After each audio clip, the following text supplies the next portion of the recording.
با درود و سلام خدمت همه دوستان عزیز و شرکت کنندگان در برنامه‌های کانون خوش آمد میگم بهتون. مهمان عزیز امشبمون آقای دکترمحمود دانشمند هستن. ایشون استاد دانشگاه در استیونز اینستیتوت آف تکنولوژی و دوست بسیار قدیمی من هستن که ما با هم همکار بودیم در دانشگاه ملی. ایشون فارغ التحصیل دانشگاه تهران و دکتراشون رو هم در دانشگاه کالیفرنیا در برکلی گرفتن و فعلا استاد هوش مصنوعی، بیگ دیتا و علوم داده ها یعنی دیتا ساینس و ماشین لرنینگ در همین دانشگاه استیونز هستن در نیوجرسی، ولی سابقه 40 ساله ایشون دارن در اینداستری و در دانشگاه که در به لبز ما همکار بودیم. ایشون آخرین سمتشون چیف ساینتیست بود در AT&T و بعد قبل از اون عضو ممتاز کادر علمی به لبز یعنی DMTS و در جاهای مختلف هم درس دادن هم ریاست بخش‌های مختلف رو به عهده داشتن در دانشگاه‌های مختلف، از جمله در دانشگاه ملی ایران که با هم بودیم ما، بعد در برکلی و دانشگاه شریف و دانشگاه نیویورک و در این دانشگاه‌ها همه سمت‌های تدریس و گاهی هم سمت‌های رئیس بخش رو داشتن. برنامه‌های فوق لیسانس در بیزنس اینتلیجنس و علم داده ها یعنی دیتا ساینس، برنامه دکترا ایشون از بانیانش بودن در همین استیونز اینستیتوت آف تکنولوژی و خیلی تشکر میکنیم ازشون که قبول کردن دعوت کانون رو تشریف بیارن و راجع به این تاپیکی که بسیار بسیار همونجور که میدونین مهمه و از جهاتی بسیار خطرناک هم امیدوار کننده است خیلی جهاتش و خیلی نگران کننده است جهات دیگه. برامون صحبت کنند. خیلی خوش آمدین آقای دکتر دانشمند. من شیر اسکرین رو هم باز کنم برای ایشون. خواهش میکنم بفرمایید. خیلی سپاسگزارم دکتر مدرسی عزیز. واقعا باعث افتخار منه که در تمام زندگی شانس آوردم. شانس پاس حدود 6 ماه پیشی من این بود که دریافتم که چه تیم برجسته‌ای عبدی، حمید، ببخشید من به اسم کوچیک بگم، مینو، مریم، همه شماها این کانون بسیار مهم که مسائل دینی، مسائل اجتماعی، مسائل صنعتی، مسائل علمی، همه باعث افتخار منه. واقعا باعث افتخار منه و نمیخوام زیاد وقت بگیرم از این بابت. دکتر مدرسی، دکتر گرمستانی و بقیه من خیلی سپاسگزارم. کار شما فوق‌العاده است، واقعا فوق‌العاده است و من از آشنایی همه دوستان، آقای دکتر بهرام گرامی 60 سال پیش در مؤسسه تحقیقات اقتصادی، آقای دکتر مدرسی 45 سال پیش، بعدم 50 سال پیش و به هر حال اجازه بدید که من دیگه بیش از این وقت نگیرم، یه ذره صحبت کنم راجع به چیزایی که اغلب شما میدونید، ولی تا اونجا که بتونم بهش یه ذره اضافه میکنم. من میتونم شیر کنم؟ بله حتما بفرمایید. البته من صحبتم انگلیسی خواهد بود فارسی و انگلیسی تا اونجا که بتونم فارسی خواهم گفت، ولی متاسفانه نتونستم اسلایدهای فارسی خوب همطوری که دکتر مدرسی درست میکنه و همه درست میکنیم درست کنم. انشاءالله در آینده این رو هم یاد خواهم گرفت.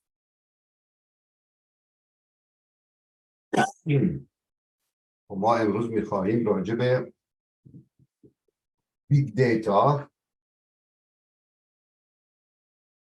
دیتای بزرگ، کلان داده ها، هوش مصنوعی، علوم داده ها و ماشین لرنینگ صحبت کنیم برای کانون عزیز اطلانت. اجازه بدید که من کویکلی بگم چی چیزایی میخوام بگم. دکتر مدرسی چقدر وقت دارم؟ وقت من 1 ساعت. بله 1 ساعت وقت داریم و حدود 1 ساعت هم میذاریم برای سوال و جواب. به هر حال من سریع the future نه ایتمایی که کاور خواهم کرد آینده بیگ دیتا چی بود، کجا هست، کجا میره، اینترنت آف تینگز، هوش مصنوعی، اینفورمیشن اند دیتا کوالیتی. من رو این خیلی دیروز و امروز اضافه کردم برای اینکه so many questions about the AI and application of AI و اینکه چقدر خطرناکه، برای میتونه هم مفید باشه هم خطرناک باشه. حتی پرزیدنت آمریکا و وایس پرزیدنت آمریکا و اون آقایی که اینوویتور AI بوده همه پوزیشن دارن و من میخوام بذار راجبش صحبت کنم. علوم دیتا و مهندسی دیتا و یه ذره تاریخ اکادمیک اند اینداستری پلان چی لید کرد این اکتیویتی ها رو در جهان و در امریکا، چه در صنعت، البته من به نظر من بل لبز هست و بل لبز هست AT&T لبز، و چه در دانشگاه تا اونجایی که من اطلاع دارم، و اینکه کجا میره آینده منظور از تکنولوژی. برای اینکه خلاصش کنم artificial intelligence is based on the human brain. خب آینده و من چند تا پیشین فیلم دارم که ممکنه این کار کنن، کامبینیشن هیومن برین و هیومن آی یک تکنولوژی های خیلی مفیدتر و مهمتری به وجود خواهد آورد. من یه ذره توضیح خواهم داد. و حال آینده بیار in the fourth industrial revolution. من وقتی میگم آینده برای اینکه بعضی از اینا 1-2 سال این اسلاید ها 1 سال 2 سال پیره وقتی من کینوت تاک دادم این برای اون بعد. الان دیگه برای همه روشنه که آینده بیگ دیتا و ماشین لرنینگ و آرتفیشال اینتلیجنس is going to be the cornerstone of the fourth industrial revolution in digital intelligence. This revolution will impact healthcare, a lot of application of the healthcare. من چند تا example دارم میگم. intelligent medicine, healthcare، استنفورد خیلی روی این داره کار میکنه، کلمبیا کار کرده و همینطور. manufacturing، retail، transportation، you name it. Every area of the aspects of our life in concept of big data and machine learning and artificial intelligence is going to impact it, as we all know now. برای اینکه سایز دیتا رو بگم، اینو یه ذره این تیبل رو از قدیم گذاشتم که بدونید مثلا زتابایت هستش 10 to the power 21، یوتابایت هستش 10 to the power 24. برای که 10 به قوه 24 10 به قوه 20. برای که بعداً که میگم سایز دیتا چقدر داره میخوام ببینیم که ایده داشته که چقدر هست ولی آینده چگونه است. امروز و پارسال ما 33 تا بر اساس IDC International Data Center 33 زتابایت این 2018 داشتیم.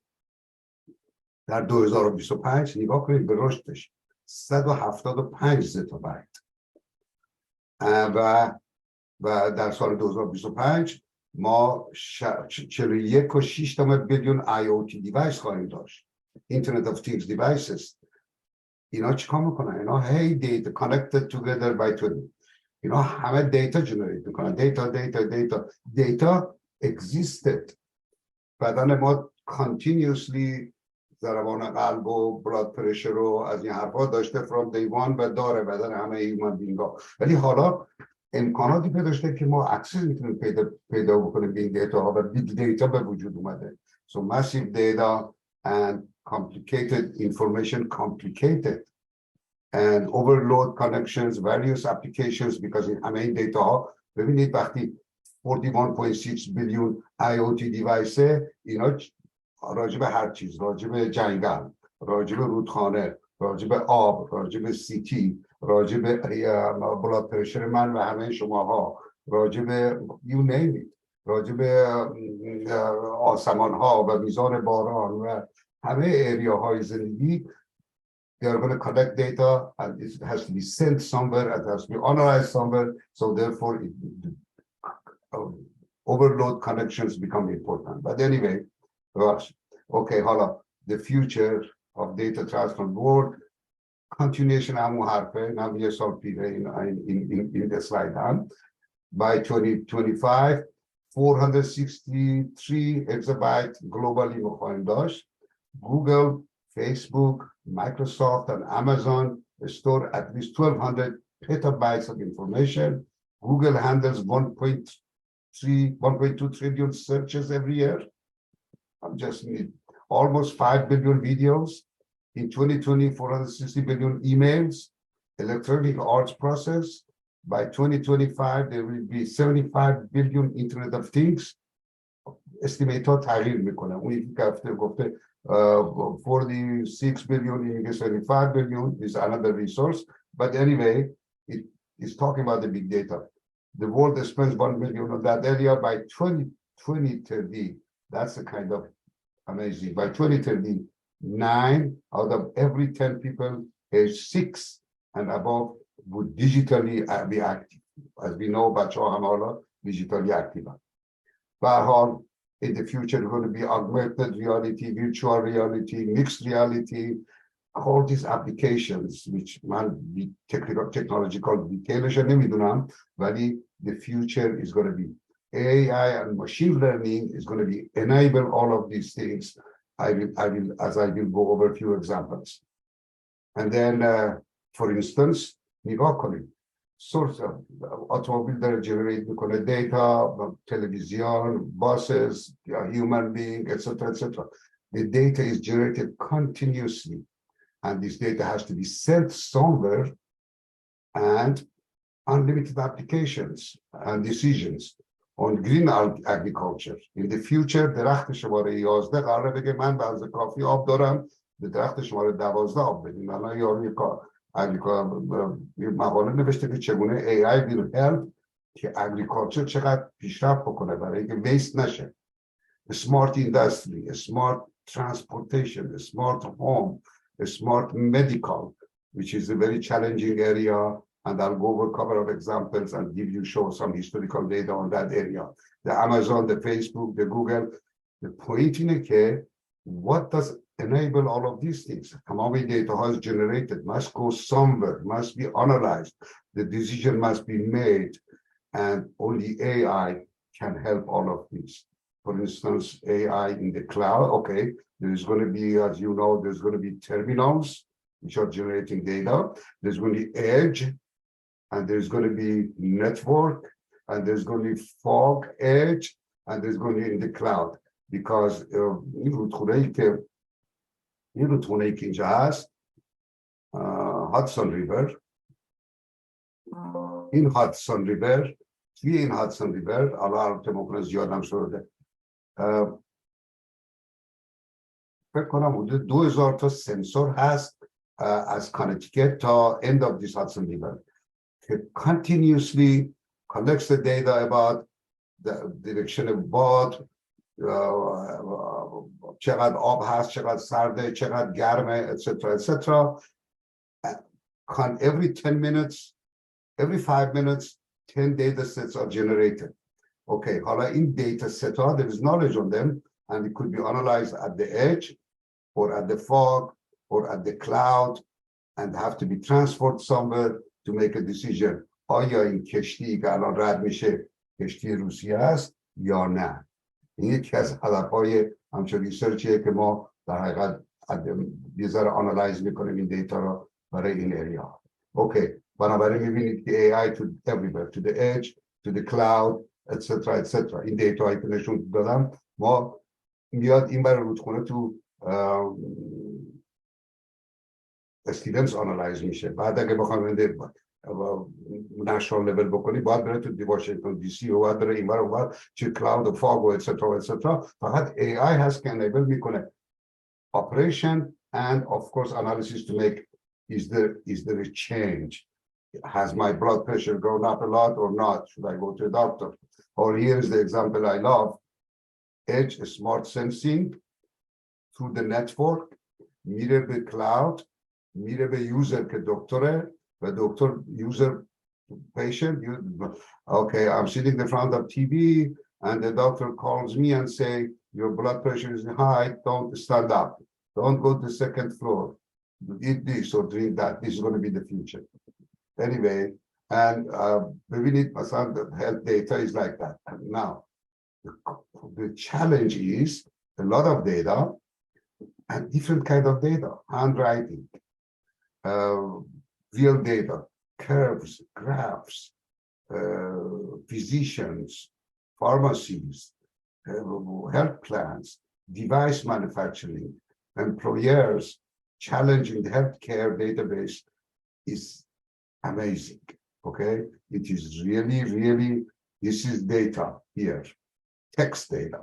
Here is data, is a curve data. Here is data, is a numerical data. And there is somewhere data which the doctor talks. And there is some all kind of data. And therefore, this data to handle this data, to analyze it, it is a big challenge. And AI would help that. I will go over the example. And this is the smart city another example. And then we have the data collection, data processing, data management, data interpretation. Metaverse. This is من راجع به صحبت کردم یک دانشجوی من کلان استاد دانشگاه در چین این رو برام فرستاد like this slide رو فرستاد on the area of metaverse emerging metaverse transportation اینا معنا در چیزی که اون دانشجو فرستاد. به هر حال حالا همه اینا رو دیدیم. پس ما یک کانسپتی داریم به نام بیگ دیتا. اولین دفعه در سال 2005 این ترم معرفی شد. وایت هاوس در 2012 allocated $200 million on big data. I think New York Times or somebody said this is the new oil. Yeah, no, this person said it's the new oil. And then New York Times said in 2012 there is no area that's going to be untouched. The New York Times 2012 ولی الان می‌بینید که there is no area which is not really untouched by big data, and that's the big data concept, and then we have to analyze it. اینم یه اسلایدیه که من در یک از کینوتاک‌ها دادم. Can you imagine can you imagine a taxi driver billionaire?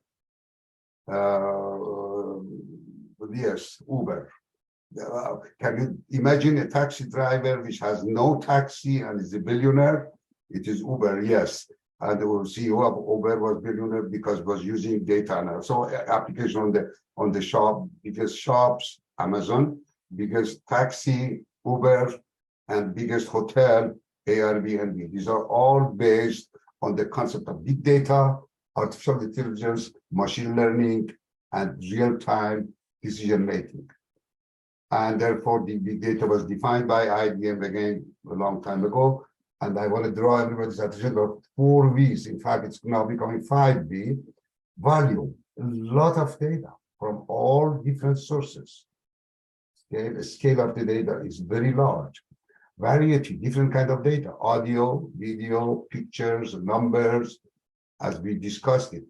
Veracity, which is the fundamental concept of the people we are criticizing AI these days. They are not paying attention to the uncertainty of the data.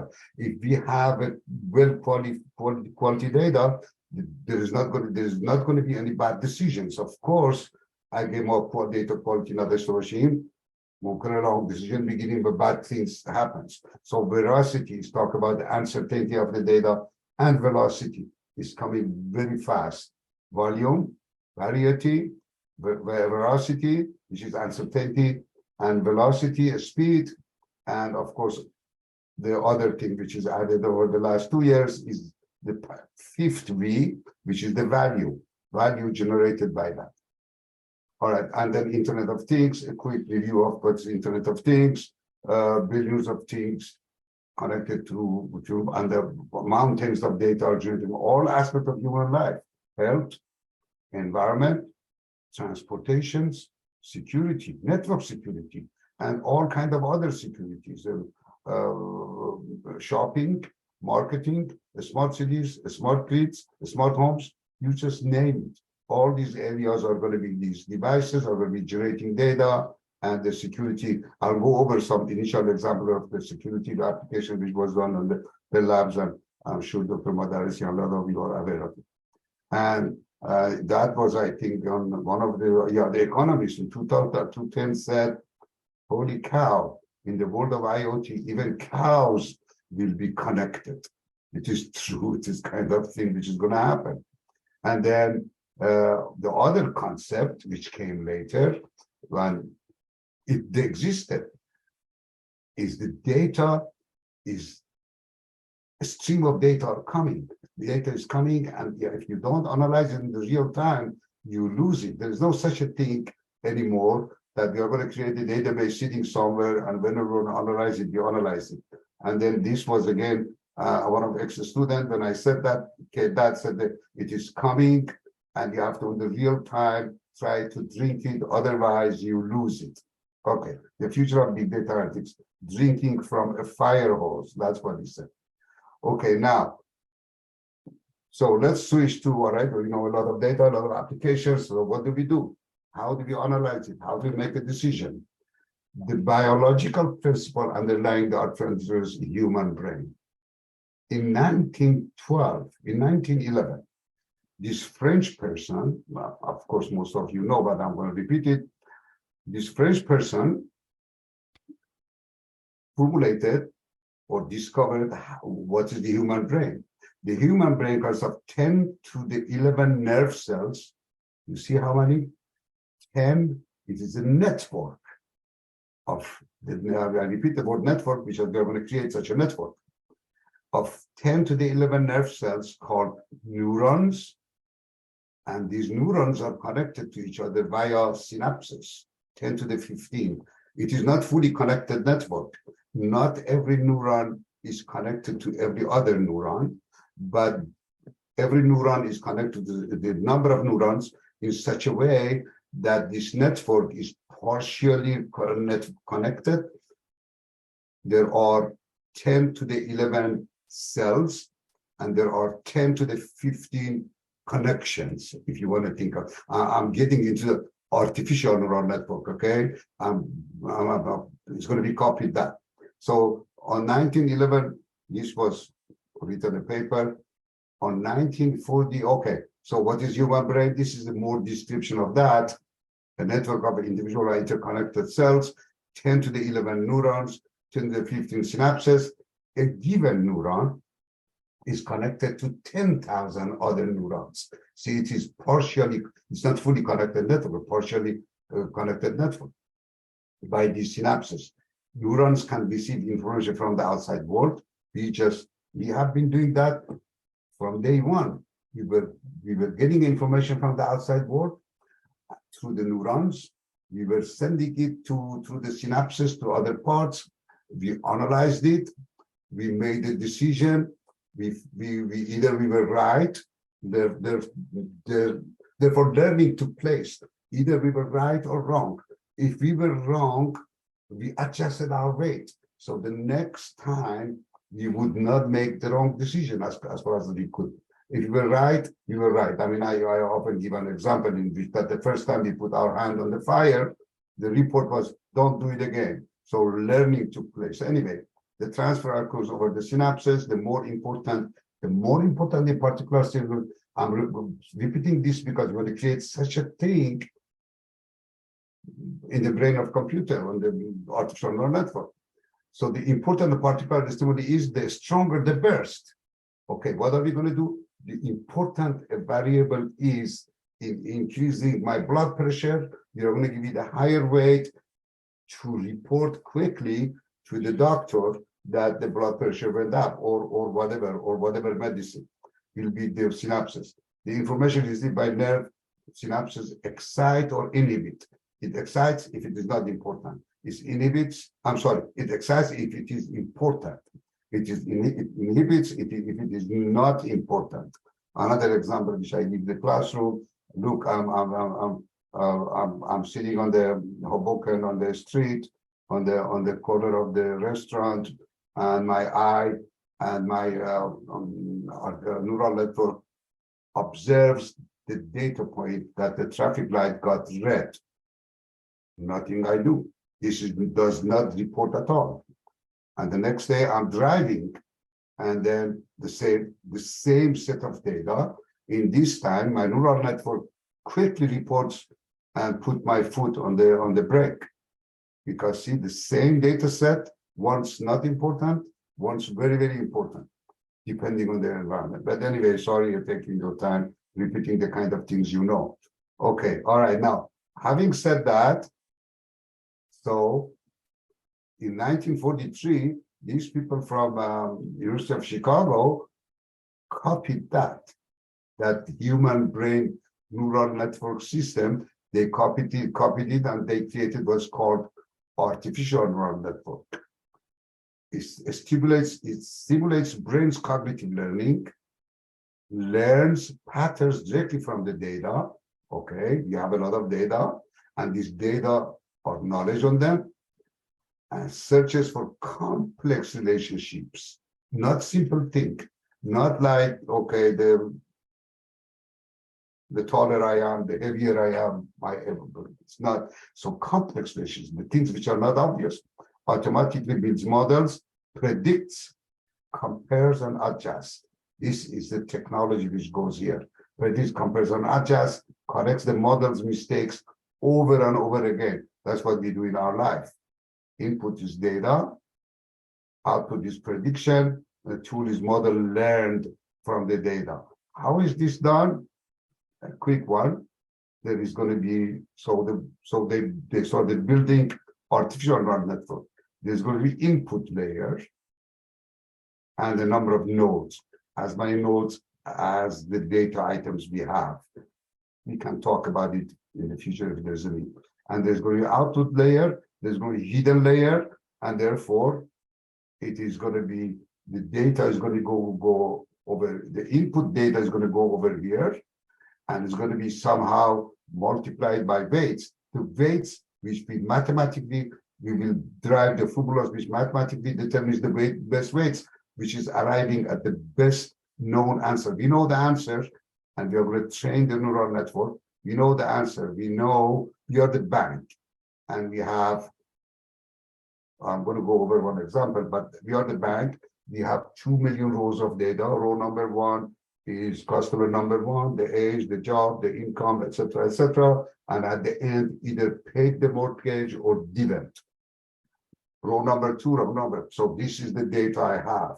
And I'm going to use artificial neural network to train the artificial neural network to predict or find the pattern of mortgage payers versus mortgage non-payers based on the knowledge and data I have from the historical data. So next day a new application comes in, I'm going to put in the past. I don't know if this person is going to be payer or not, but I'm going to using these weights which was generated through the data I have, I'm going to determine or make a decision on the real time. Is this person going to pay the mortgage or not? Or Amazon does it. Is this person buyer or not buyer? What does this person like? Or Netflix, I'm going to go over the example of Netflix. What kind of the movie Dr. Modaresi likes versus Dr. Modaresi's younger son or daughter, which is 20 years old. Anyway, and therefore, look, you remember here how many? A lot of neurons, but in the real time, on the artificial, we cannot have so many connections and so many neurons. So therefore, we gradually, because we didn't have computation capabilities, we gradually arrived these days into what's called deep learning, which we increase. We are copying the human brain more and more, increase the number of layers, number of connections, number of nodes, etc., etc. Therefore, we are having a more very complicated function, and we are being able to predict more complicated functions and applications. Okay, now, the point I want to make here is that what is going on here in this artificial neural network? Input is data. Okay, now if I have a bad data, I added these two slides because of the last few days or last 2 weeks, 3 weeks so many people talk, being concerned about the AI and AI could mislead us, etc., etc. That brings up the concept of the data quality, which people brought it up 67 years ago. Deming in the US and Taguchi in Japan, they started talking about the data quality. If I have bad data here, I'm going to arrive at bad decision. And the bad data in our area of, I can go to the website or input some bad data, and therefore some wrong conclusion comes forward. So the concept of data quality becomes important. And this is again a little bit, or 2019, the cost of bad data, IBM predicted 3.1 trillion per year. Size of big data is that much. To handle data quality issue, there are two kind of approaches. So two things. Either you do not generate bad data or correct it at the generation point, or you don't. And if you do not, you have problems. And here's the nice slide I received again. Either it is like the data is like a lake. Either you put the bad water into the lake, then cleaning it very hard, or you do not, you control the bad data. I'm sorry, either you put the bad water in the lake, cleaning is very hard, or you control so that the bad water does not come to the lake. So therefore you see the origin of data generation is becoming, and data quality becomes very important. Therefore, if you have a right data, if you have a good data, then AI could not be bad. Of course, if you can input the bad data, especially the social network these days, I can input bad data and therefore wrong decisions. Anyway, that's another slide. So we as an analyst must always be related to the origin of data, who and how data is generated. And I want to share the slide with you, which Columbia University shared with me 2 years ago. Do you believe that? Data quality in the health, personal health records, 4 types of data. Text, we have on the medical term, we have text data, we have quantitative static, we have time series data, we have quantitative continuous. Anyway, we have handwriting. To make the long story short, this is the resource. Every year we have between 200,000 to 400,000 medical error caused death.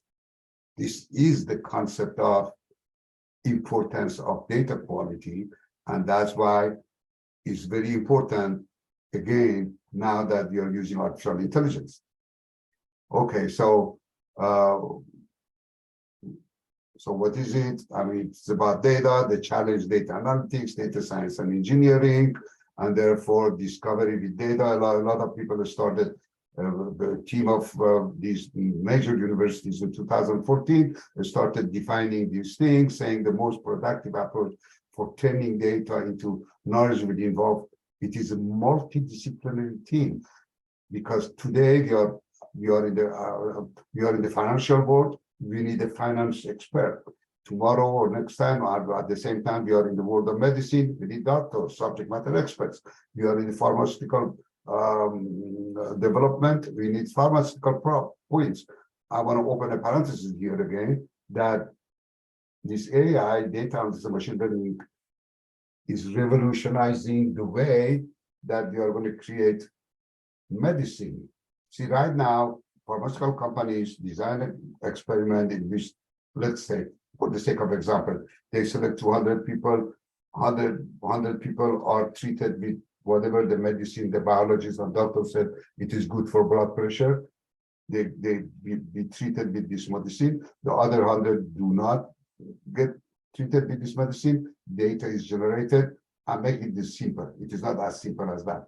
And then this data is, after repeated experiment, this data is sent to Food and Drug Administration. Food and Drug Administration approves it or not approve. That the recent example is regarding the COVID treatment. So anyway, right now is like that.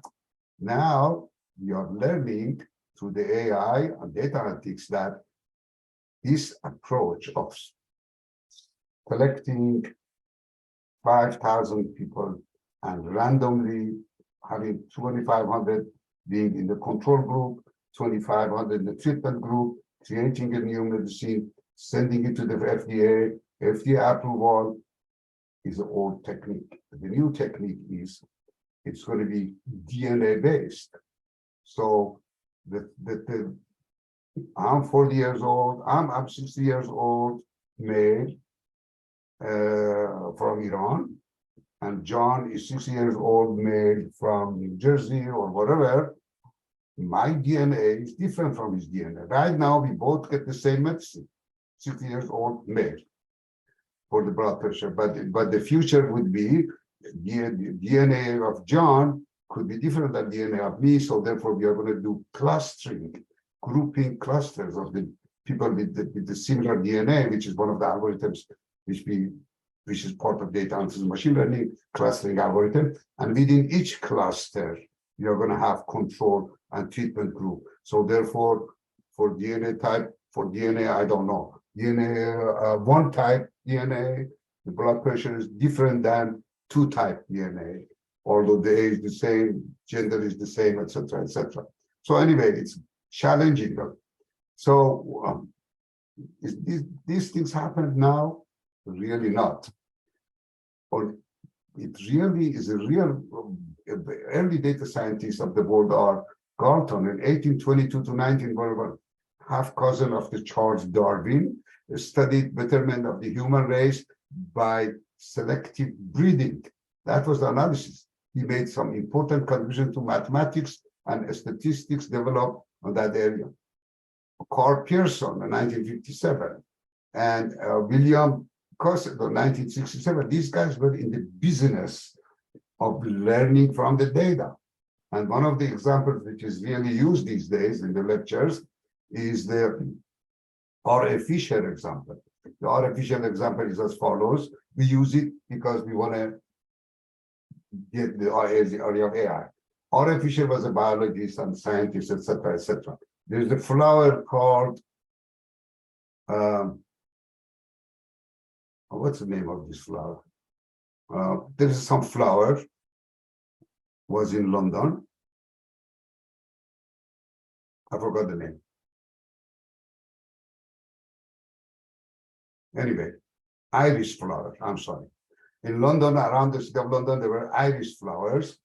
And you see, they were all called iris flowers, but they were of three kinds. It could be depending on the color. You see, depending on the color, it could be iris versicolor, it could be iris setosa, it could be iris virginica. And on those days, biologists, in order to find out what kind of the iris they have, they would cut this iris, take it to the lab, test it, and then conclude, is it iris versicolor, or is it iris setosa, or iris virginica? Fisher said, this is crazy. We should not cut. We should, yes, cut some, but learning will take place because this one being of kind, it could be the function of certain variables which are here, okay? Like a stock market, or like a stock market, the price of the stock, the subject matter of the export, the stock would say it's a function of, I don't know, function of the S&P 500, whether or not there was an attack from Russia to such a country today, whether the weather was good, what presentation was given, etc., etc. So R.A. Fisher said, this color is a function of certain variables here. And therefore, these variables were sepal length, sepal width. Sepal length is some kind of thing here. Sepal length, sepal width, petal length, petal width. And therefore, this is a historical, more important historical. He cut 150 of these, measured their sepal length, these four variables, and then determined the color and said, now from going forward,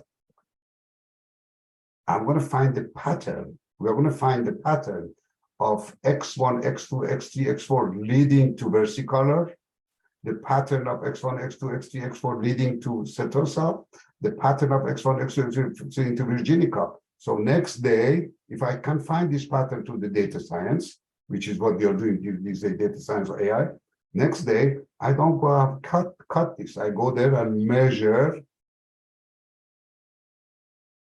its sepal length, its sepal width, its sepal petal length, petal width, and then conclude whether or not is what kind. Of course, that conclusion would have certain probabilities, but that was data science and learning from the data. These are the kind of things today Amazon and everybody is doing. All right, a little bit quick historical thing. All right, now this thing started really on the industry. It started the Channel Labs research, intelligent network operation, designing the future networks, business applications, or area we were involved. Creative, because a lot of these theories were developed initially at Stanford. What was his name? Yeah. Anyway, who was later on came to Bell Labs.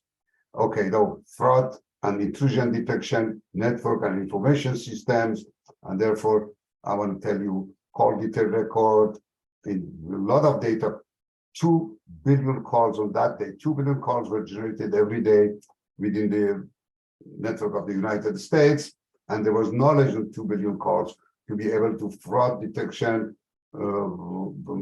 intrusion, who pays the bill, who is more likely to change the carrier, etc., and this research organization was created. The statistic research, customer information, you remember multidisciplinary with the statisticians, information researchers, visualizations, management research, AI researchers, software systems, all of these guys, their job was to analyze this data which is generated every day by network.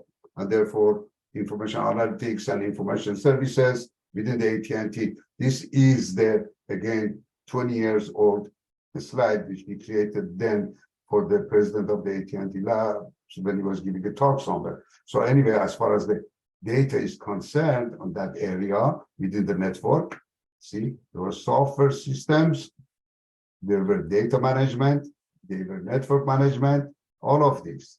You see, there were really a lot of data, network data generated, data management software, and then somewhere which I was involved on mining and analysis of that data and making a decision if there is an attack to the network or not. Here was 2 billion calls, all the switches, and that was one of the applications. Who is not going to be paying the bill? On that time, I'm going to tell you, I don't know if I have time or not, but on that time, before they create the info lab of AT&T Labs research, they asked for money to create these these departments which I indicated. And therefore, somebody was at the head, said, why we need that? Why we are giving you that much money? And the way the case was made then is as follows. The case was made as follows. There were a lot of customers of the AT&T, which would make long distance calls or whatever. And at the end of the day, they would not pay the bill. And therefore, AT&T was losing a lot of money. For instance, I was a student in such and such university. I was making so many calls to Iran. And at the end of the month, $100 bill would come and I don't pay it. What do they do? AT&T cannot sue me or whatever. It wasn't useful. And therefore, the conclusion was that I could be wrong, but about some large $200 million money was lost every day by people not paying the bill. So therefore, it was essential to be able to detect the pattern of the person who is not going to pay the bill, and therefore, rather than letting that person to have a 10 minutes call and 10 times $30 not to pay the bill, have only 2 minutes call, cut him at the end of 2 minutes. We had to develop a theory of artificial intelligence and machine learning to do that, and it was complicated. We did it, and by the way, the same theory was used. Okay, what we did? We did communities of interest. Who is calling who? 2 billion calls, okay? I was calling X, and X was calling Y, and Y was calling Z, and we knew that Z did not pay the bill, so therefore perhaps X and Y and I are not paying the bill, and therefore as soon as I would pick up the phone and dial the number, the network would stop me in 2 minutes, cut me, because with high probability I was not going to be paying the bill. And the community of interest, the same theory was used later by the government to find terrorists. The example was the one which they was killed, the one who created 9/11. The same theory was used. Okay, application on the anomaly detection for attack to the network. I'm giving you a quick review of who really said that on the industry. An example was Netflix. Netflix, this is 2010. Netflix gave a competition to the world. Netflix has 90 seconds. Okay, anybody would go to Netflix. Netflix has social research showed that Netflix has 90 seconds to find what movie I like. I'm sorry, Netflix has 60 to 90 seconds to figure out what kind of movie I like and recommend that. Otherwise, they would lose me.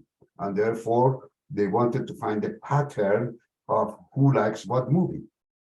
And they had some historical data because they asked people who saw the movie, they asked them to rate it. So there was a rating of 1 to 5. This is the same thing Amazon was using, who likes what book. And therefore, they gave this to 8.2 billion customers, 100,000 titles. They gave this data to the world. All the companies were in competition to find the pattern of who likes what movie. And of course, AT&T and us and InfoLab, we won the prize, $1 million. And therefore, right now, that recommender system is used by Netflix, that as you go there, they will find out what's the kind of movie you want. In the academia, quickly, at least in the Northeast, the Stevens was the leader, because really on that time that we were at the Bell Labs, somebody was a graduate of the Stevens. What was his name? I forgot. Who was also director of had a high position, and therefore they introduced us to Stevens, and we started developing a course on the Stevens. In 1998, I offered the first course on data analytics and machine learning, artificial intelligence. So many courses were developed, and master program and PhD program was developed. On the value creation for the cybersecurity, look, I mean, this there, I'm going to stop quickly. Continuously, the packets are generating in the network, and we can find a pattern of bad packets from good packets. And that applies to every company, every university, every network. Attack to the network can be detected in the real time, and it must be done on the real time. We cannot wait and learn the attack happened later. So we did that a little bit. I know I don't have much time. I'm going to finish it soon. And on the cybersecurity area, and this is the repetition, future of big data, real time. And one more item I wanted to add here is that, you remember we talked about the human brain? All right, then I brought up this idea, and I didn't brought it up, somebody brought it up, I brought it with my students, and then here is the example. We do not look at all the data. We don't need to look at all the data. The example is, when a cheetah is hunting a deer, it will pay all efforts on the information related to the deer.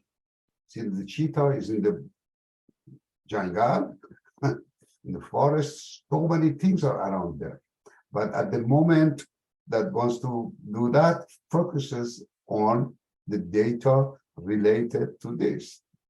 When someone is looking for a person, he or she will not look at the eye. When we are enjoying a show, etc., etc. What are I trying to say here? You remember the human brain? Now we have to add to it the human eye, because the human eye does selective sensing, make the selection of what is important, what is not important, and therefore the concept of smart data selection. And the human eye, how is it built? I did a little bit research. Human eye has 130 million receptors, sensors. Usually around 30% of our cognitive brain power is directed to this. if all 130 million receptors, I want this sentence, I'm going to read again. If all these 130 million receptors send information at the same time back, the human brain will not be able to process the information. So therefore, selective sensing, which engineers and recent scientists, they call it selective sensing, is the old one, sampling. We were not on 100 years ago, they were not looking at every form. They were selecting a sample of the forms to find how much the average product of that form or something like that. And they use well-defined mathematical. So anyway, the future is going to be, and people are researching on that, combining the human eye and human brain to enhance artificial intelligence or artificial neural network. And thank you very much. I'm going to stop here. Sorry to take you so much time.